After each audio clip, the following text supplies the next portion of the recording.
Okay, Steve. Go ahead, Coach. Thank you, Steve. First, as we always do and should, congratulations to Texas A&M. They've got a great team. We knew that coming in. They should be a playoff team. I think that watching them and watching Notre Dame, they're so similar that you feel like that we should expand the playoff. Number one, so more guys will continue to play at the end of the year, and it'll help the bowl games. And number two, Texas A&M deserved to be in the playoff. So give them credit for the year that they've had. They beat Florida. They lose one game to Alabama, like everybody else that's played them has lost to them. And they're big and they're physical, and they do a great job coaching. They've got really, really good players. For us, I thought that number one, our coaches did an outstanding job of trying to take what we had and figure out how we can get the ball in other people's hands. They rushed for 225 because they ended up beating us down there at the end of the game. We missed a couple of tackles. We rushed for 90 yards. So that usually tells the story of the game right there. And we knew we were going to have trouble rushing. We were just hoping we could throw it well enough to have a chance to still win the game. But Josh Downs got the ball in his hands. Daz Newsome got 6 catches. Josh got 4. Garrett Walston gets 4, and then Chaffrey has 2, and had the one that he dropped that had a chance deep. So I did think our coaches in a very short week figured out a game plan to give us a chance. And then you start looking at Eugene Asante. I thought he did a good job tonight. Did he mess some things up? Of course he did, because he hadn't played. But he showed that he's got a chance to be a really good player. So I asked the players to be physical, and they were against a very tough SEC team that's the number 5 team in the country. I asked the guys to play with confidence, and they did. We had the ball with 7 minutes left and a chance to win with a tie game, and then we go for the 3rd and 2 and don't make it. We go for the 4th and 1 and don't make it because it was under 3 minutes and the clock running, and we didn't feel like that we were stopping the running game much at that time, so we felt like that we had to take our chance to try to go for it on 4th down, and then we came up short. We felt like that was our best chance to win. So it gave them another touchdown. But again, this is a game you're supposed to win. So I'm really, really proud of the guys. I'm proud of the turnaround in 2 years. I told them in the locker room a few minutes ago that I'm proud that they got us here. And now the next time we come, we need to win. And that's what it's about. But we've had wonderful learning experiences here at the end of the year with Notre Dame, with Miami, and with Texas A&M, number 5, number 2. And we were in a fight with both of them. And we've got a lot of people coming back. So I congratulated the seniors and thanked them for playing in the locker room. But there's a bunch of young guys out there tonight that got a lot of experience and should gain some confidence watching this film because they can see how close we are to beating a top 5 team. They let we let him gain 141 yards rushing, and then Smith, who we knew was really, really good, had 125 catching. So that ended up being the tough thing. The big play in the running game and a couple of big plays in the passing game really hurt us on defense. And we still didn't force a turnover. We got a couple of sacks in the first half. They changed some protections up in the second half. But I really feel like that Sam led well. He played well. He was tough. Phil used him as a runner more than he has in the past because we had lost some of our runners. So we got some rushing yards out of Sam. You start looking at, he had 50. He lost some there at the end, but that at least he got half of our rushing yards tonight. So if I can answer any questions. Guys, we'll take about 4 or 5 questions since it's around midnight and we've got about 5 players. So Andrew Jones, then CL Brown. Mac, they had 204 yards, 24 points in the fourth quarter, fewer points and almost that many yards through the first 3 quarters. What happened in that fourth quarter defensively? I think they wore us down. I mean, we hung in there, but you missed tackles. We had a lot of young guys out there, and it was a hot night. And I think it's same players for them, same players for us. And we had trouble moving it in the fourth quarter, and we had trouble stopping them. So I think, again, give them credit. CL, then Greg Barnes. Hi, Mac. Kind of spinning this forward, given that you relied on so many young guys tonight, Grimes, Conley making plays, Downs with the touchdown, Coffey had a couple of big catches.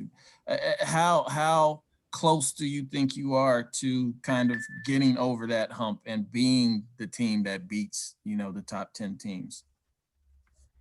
See, I think really close. You don't want to talk about a lot about what we didn't play with tonight, but we lost 4,000 yards coming into the game, and still had a chance against the number 5 team to win. So this is going to be a special team.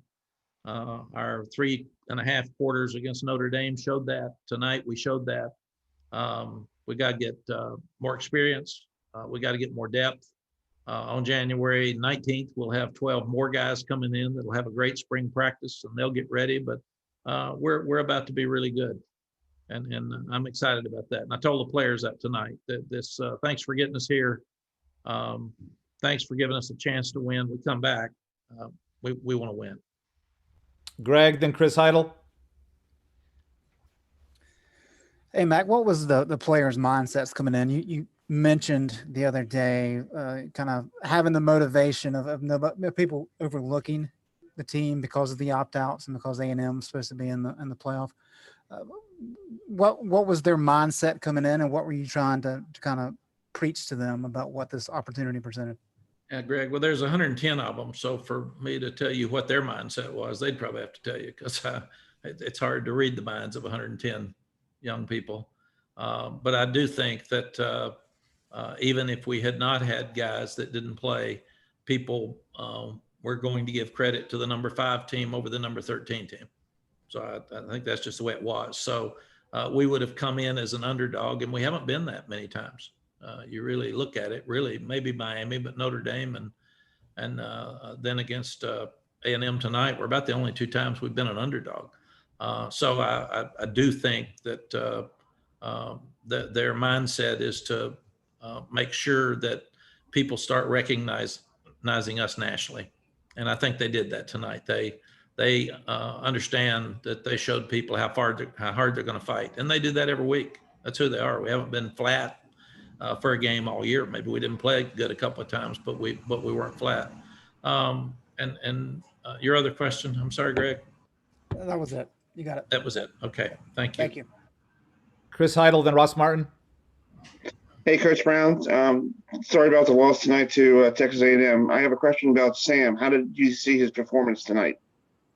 I thought Sam played great. We didn't get off to a good start with the interception, and then they made 2 4th and 1s to go ahead and score up early. But we had to get that out of the way because we're a new game plan. We got new players against not a good defense, a great defense that's really well coached. And I thought after that we settled down and played really well throughout the night when we didn't have our same running game. So when we got behind, it was harder to protect. But when we had chances, Sam's the reason we were in the game. He hit 3 touchdowns, and he avoided some sacks a couple of times to get outside the pocket. And the one he hit to Josh Downs down the field was a great picture of what next year could look like. And I thought Daz Newsome competed his rear end off for a senior that could have not played, could have worried about getting hurt. And he came and he competed really, really hard all night. I'm really proud of him. 2 more questions.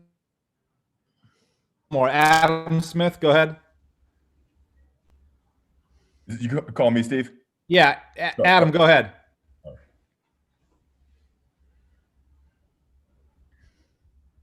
Mac, you mentioned, just developing a new game plan. Did you think the first half in some ways was about just trying to figure out what you had on the field, how it was going to look, what you could do, and then sort of trying to settle into the game? I mean, was there a lot of, in some ways, figuring it out on the fly a little bit? Adam, I thought it was. That's why we never use timeouts. and we had to use all of our timeouts or 2 of them because we couldn't get lined up right on offense. We had so many new players in there, and they were all confused and anxious and nervous. So I'm in charge of timeouts. So I'd wait and wait and wait and wait. And I hate using those timeouts before we have them at the end of the half and the end of the game. But we had to use them because we were having trouble lining up in the right formations. And that's the thing. Give Sam credit.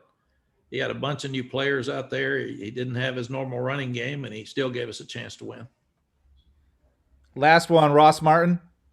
Hey, Mac, I know if the play works, it's great. If it doesn't, it's considered not good. But I just want your thoughts on the 4th and 1 play call and the 3rd and 1 play call late in the 4th quarter there.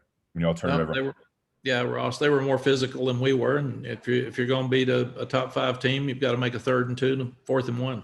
I mean, it's just that simple. We went for 4th and 4 and made it earlier. So there's no question that you have to go for it and you got to make it. And if we have zone read like we did against Clemson and we don't make it, is a bad call. If you run it up the middle and you don't make it by 6 inches, it's a bad call. So we got to do a better job. We'll get to watch all this and study it. They've got really good players. We even had a trick play that was wide open tonight for Garrett Walston. They blitzed us and nobody ever saw it. So because we didn't get it off. So there's a lot of things like that happened during the ball game, but we'll, I'll be watching this tonight and I'll have a better idea of what happened on the 4th and 1. Coach Brown, thank you very much. Thank you, Steve.